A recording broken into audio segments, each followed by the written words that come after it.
Welcome again, my people. I'm starting this video at the central station of Hamburg. In another video, we talk more about this city. I departed from Hamburg to Berlin. Here we have the departure times, and this is what the train station looks like. The trip from Hamburg to Berlin is estimated to take 2 hours and 30 minutes. I'm very excited to be arriving in Berlin. Here we have the Berlin Cathedral, the Dome. In front of us, there is the Museum Island, home to the Pergamon Museum, the National Gallery, and others. Let's see what it's like. This is my first view upon arriving in the city.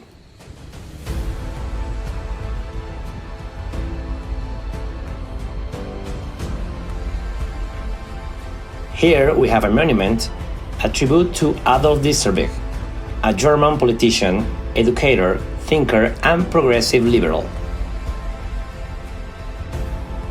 At the beginning of our walk here, we have the Spree River. We can see the old National Gallery, and in the background is the famous Berlin Dome.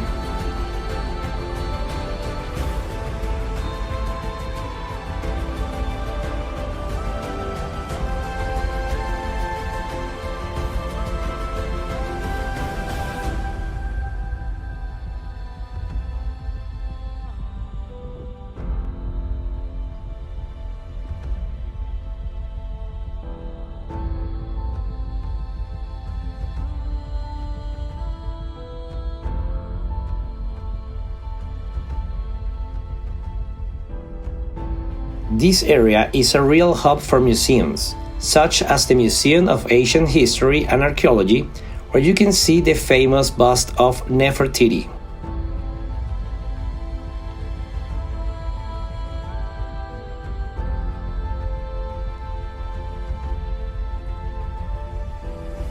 On this side, you'll find the National Gallery, a must-see for any visitor to Berlin. And check out the Arsenal Cinema. Tickets are only about €5, and they show a great variety of films, including independent ones.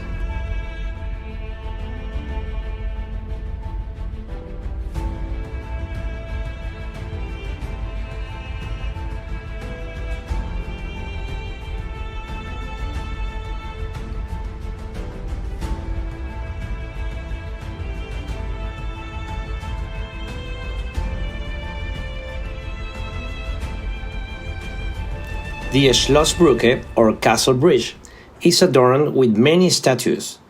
It connects the historic part of Berlin to Museum Island.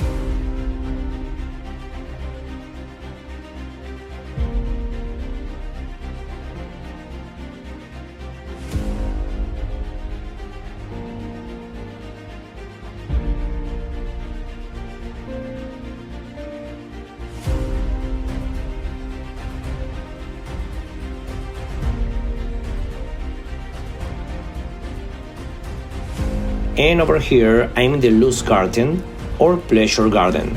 From here, we can appreciate the majesty of the Berlin Cathedral, the Dome.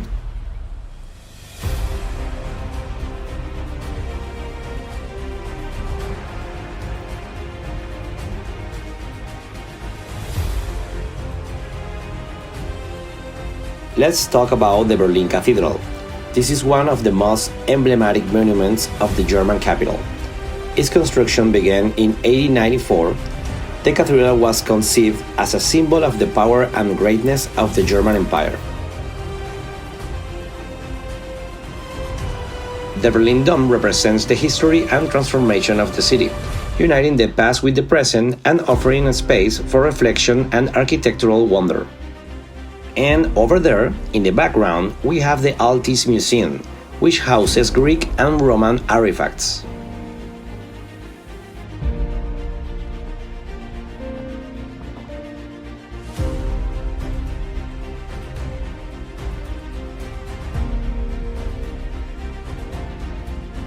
Next on our tour, we come to the Neptune Fountain, a beautiful depiction of the Roman god of water, surrounded by 4 women representing Prussia's major rivers.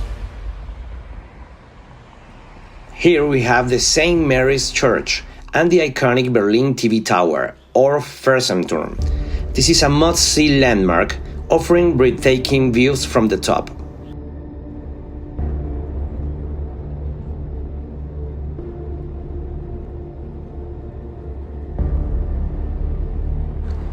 I stay at an A&O hostel during my visit.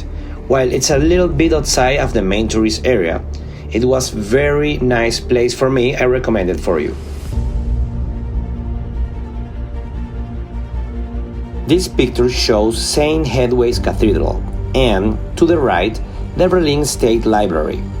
In this square, there's a glass panel in the ground revealing empty bookshelves, a poignant reminder of the book burning by the Nazis on May 10, 1933. I also took a guide tour of the city. I recommend do that if you come, because there's a lot to see.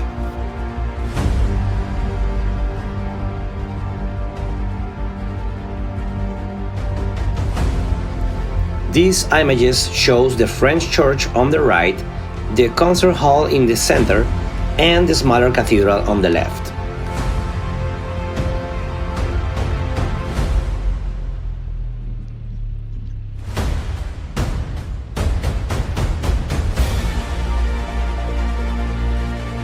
This building is the city's concert hall, formerly known as the Berlin Theater. It is located on the Gendarmenmarkt Square.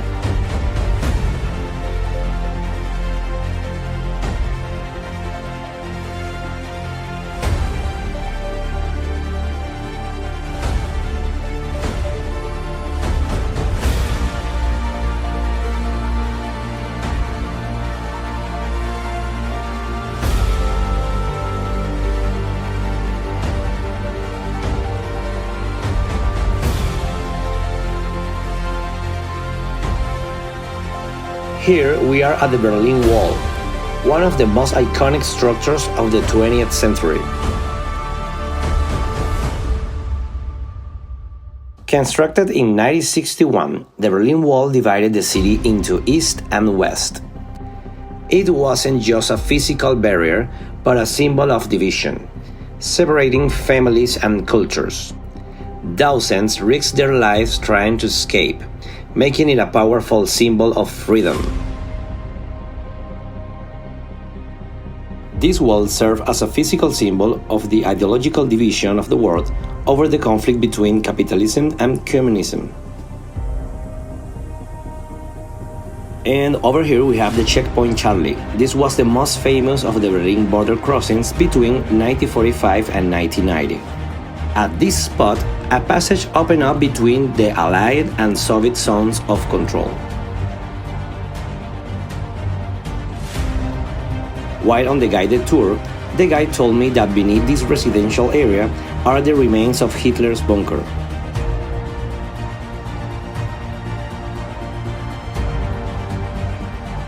This is the Holocaust Memorial, a powerful and moving tribute to the Jewish victims of the Holocaust.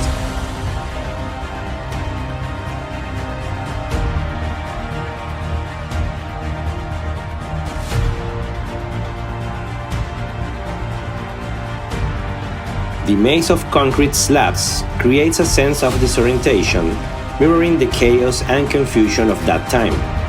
It's a place for reflection and remembrance.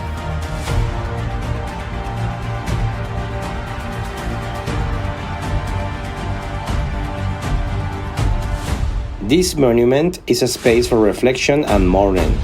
It was designed by Peter Eisenman.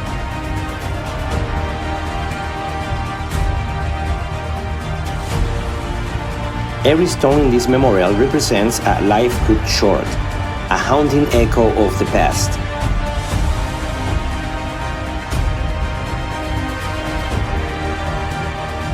As you enter, a sense of disorientation and emptiness washes over you. A stark reminder of the millions lost. It's a place of reflection, where the stories of the victims continue to be heard,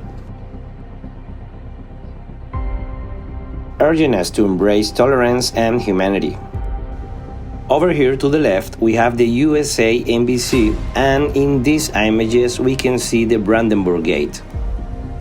This 18th century neoclassical monument was commissioned by King Frederick William II of Prussia following the suppression of the Dutch revolt. It stands as a symbol of Prussian power and influence. And of course, we can't live without trying some delicious food here in the city. I went to a place called Little Green Rabbit. That wraps up our Berlin tour. If you enjoyed this video, hit the like button, subscribe, share it, and see you in the next video.